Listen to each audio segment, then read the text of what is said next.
Hello.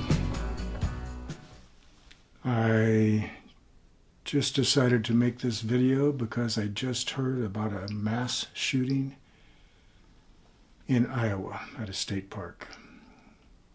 Apparently 3 people killed from a shooter, and then the shooter apparently killed himself, so 4 dead.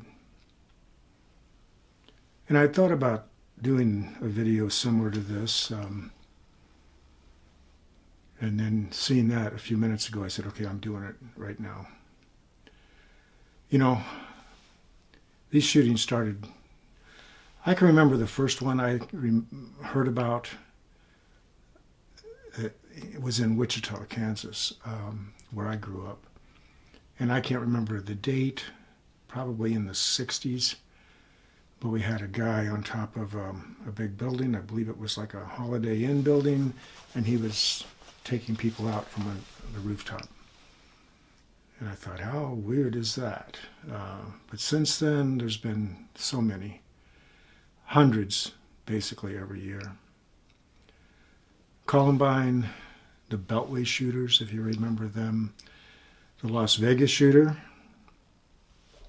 Parkland, Buffalo, Uvalde in Texas just recently, and Highland Park outside Chicago recently. And just, I think, maybe a week ago, we had a shooting just outside Indianapolis at a mall. And now today in Iowa. So, I had a question, I guess I wanted to ask. What's the root cause of these shootings? What's behind the shootings? Most people would say right away, mental illness. And I hope that's what people are thinking, because that's part of it for sure. Most of these shooters, if we check their background, we find that they've had incidents with family, with mental illness, with law enforcement, those kind of things. And mental illness is overlooked big time in our country, and probably all over the world for that matter. But something dawned on me when I was young, maybe a guilt complex or something, but a worry about repercussions. And I would just say that maybe comes from a fear of what comes afterwards. What's after this world? What's after this life? So, you know, you could call it a fear of God maybe, or a fear of the source, the system, the powers that be, whatever you believe. I think early on in life, we hope people have a concern with what's going to happen. What kind of dues have to be paid when you do something evil? So, these shooters, they certainly don't fear law enforcement, the courts, or what's going to happen to them there. They're not worried about dying. They know suicide by cop is a likelihood. And today, apparently, suicide by the shooter himself. And that's not that unusual. So they don't have this fear that I'm talking about, this fear of what happens after this life when we leave this world. And I guess this fellow today is experiencing that right now. So, they don't fear law enforcement or the courts. To them, the system itself is the enemy anyway. And that may play into the mental illness side of all of this.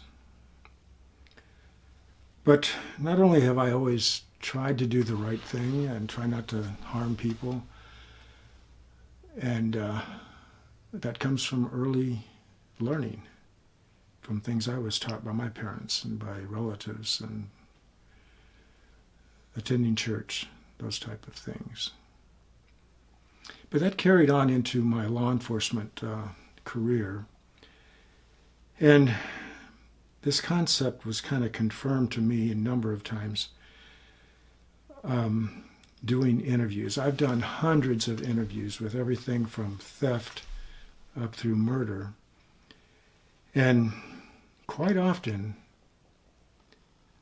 this topic would kind of come up, especially in the more serious crimes, sexual assault crimes, serious assault crimes, and murder crimes. Once an individual would realize they're probably going to be convicted, that we have enough evidence and they know that it's pretty much over, something suddenly happens. Not always, but quite often it happened. It seems they would feel the presence of another consciousness in the room. It might just be the two of us in the room. And you start building this rapport with them,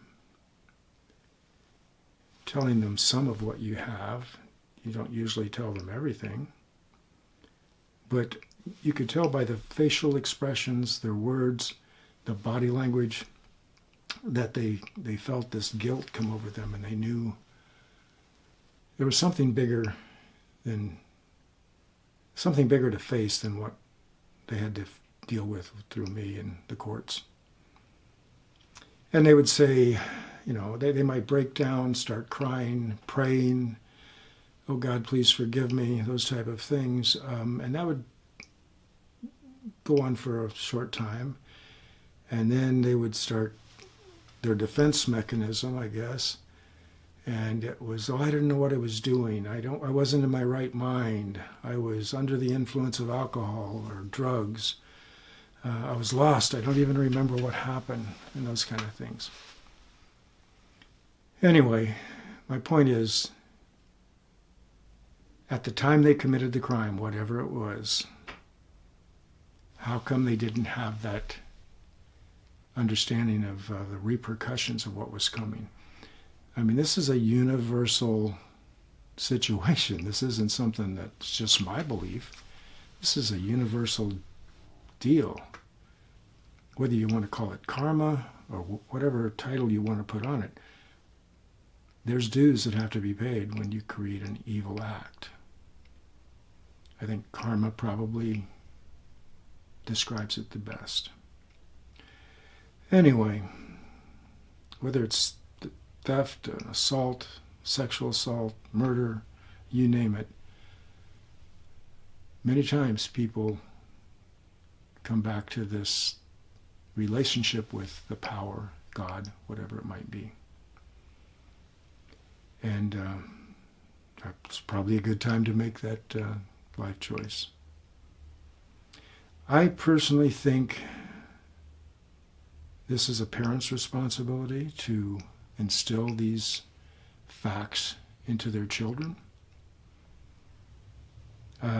It's not going to happen in our schools or through the community, I don't think.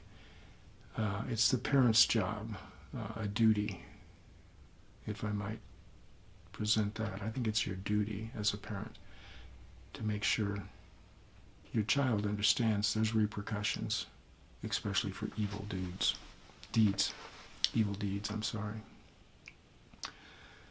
I'll get off my soapbox, but after seeing this today, I had to say something. These people are not thinking about what's coming afterwards, whether they're going to be killed on the spot, whether they commit suicide, or whether they are arrested later and have to deal with the courts and all that. Life imprisonment. I would take you back as a parent to the 1970s, probably early 70s, around 1970 probably. I can remember that, maybe some of you can't. Crosby, Stills, Nash, and Young, and a song, "Teach Your Children Well." Do it today. Thank you.